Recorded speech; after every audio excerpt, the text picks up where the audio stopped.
আমি usually very emotional, emotion দেখাতে চাই না, কারণ মানুষ ইমোশনটাকে দুর্বলতা মনে করে।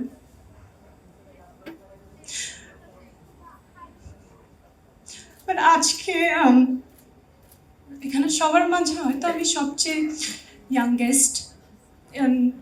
এই বয়সে আসলে আমার এত এত অর্জন এবং এত কিছু আমি মনে হয় যে আমি কখনো ভাবিনি স্বপ্নে যে হতে পারে, কিন্তু আমার মা ভেবেছিল।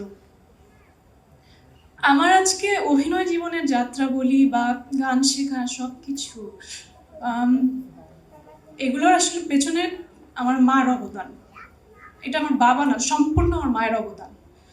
কারণ আমার মা আমার বাবার সাথে যুদ্ধ করে আমাকে নাচের স্কুলে ভর্তি করেছে, গানে দিয়েছে। আমার পরীক্ষার মাঝখানে আমার কোনো কাজ আসলে আমার মা বাবার সাথে ফাইট করেছে যে না, তোমার মেয়ে পারবে, ভালো করবে, ওকে একটা সুযোগ দেওয়া উচিত। ও পড়াশোনায়ও যেভাবে মেনটেন করবে সেইভাবে ও অন্যান্য সব কিছুতেই করবে। তো আমার যখন হোলি ক্রসে চান্স পাই আমি ক্লাস 6-এ, ওটা আমার জন্য মানে অনেক বড় একটা পাওয়া ছিল। তো হোলি ক্রসে ভর্তি হওয়ার পরও যেহেতু আমাদের ঢাকার বাইরে থাকতাম বাবার পোস্টিংয়ের কারণে, আমার মা ফাইট করে আমাকে আর আমার ছোট ভাইকে নিয়ে ঢাকায় চলে এসেছে যে আমি পারবো, তুমি কিছু মনে করো না। অথচ তার আগ পর্যন্ত আমাদের এক গ্লাস পানিও ঢেলে খেতে হয়নি, যেহেতু আমার বাবা সরকারি কর্মকর্তা ছিল।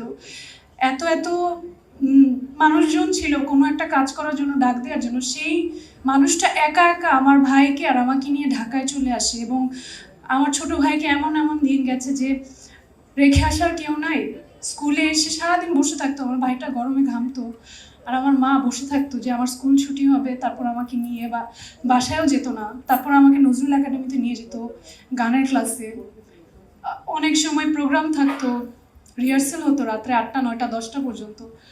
আমি স্কুল ড্রেস পরে বসে থাকতাম, আমার মা বাসায় যে খাবার নিয়ে আসতো আবার, যাতে আমার কোনো অসুবিধা না হয়। ইভেন আমার যখন কাজের প্রথম অফার আসে তখনও আমার মা আমাকে জোর করে যে she is the first person to recognize that creativity inside me. and আমি অনেক এক্সপেরিমেন্ট করেছি এবং অনেকবার সুইচ করেছি। আমি স্কুল কলেজে সায়েন্সে ছিলাম, হোলি ক্রস থেকে পাশ করার পর আমি বলি যে না, আমি সায়েন্সে পড়তে চাই না, আমি বিবিএ পড়বো। তো আমি পরীক্ষা দেই, আমার জাহাঙ্গীরনগরে হয়, ঢাকা ভার্সিটিতে হয়, বিউপিতে হয়। আমি শুধু একবার বলেছি না, আমি পড়তে চাই না। আমি ঢাকা ভার্সিটিতে জার্নালিজম পেয়েছিলাম, আমি বলছি আমি পড়বো না। আমার বাবার সাথে ফাইট করে আমার মা আমাকে বিউপিতে ভর্তি করে, কারণ আমার মা সবসময় আমার আগ্রহকেই প্রায়োরিটি দিয়েছে। এবং আমি কি হতে চাই এটা খুব রেয়ার, আমার মনে হয় যে সন্তানদের ইচ্ছাটাকে মায়েরা প্রায়োরিটি দেওয়াটা। তো আমি সেটা পেয়েছি, আমার ক্ষেত্রে সব সময় পেয়েছি। এবং আমাদের এই প্রফেশনটা এটা খুব কঠিন একটা জায়গা।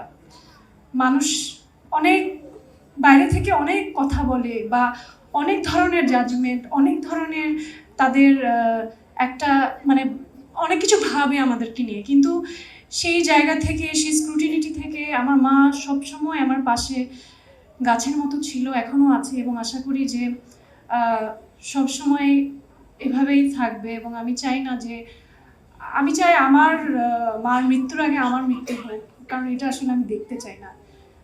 পৃথিবীর সকল মারা ভালো থাকুক এবং সবাইকে মা দিবসের শুভেচ্ছা।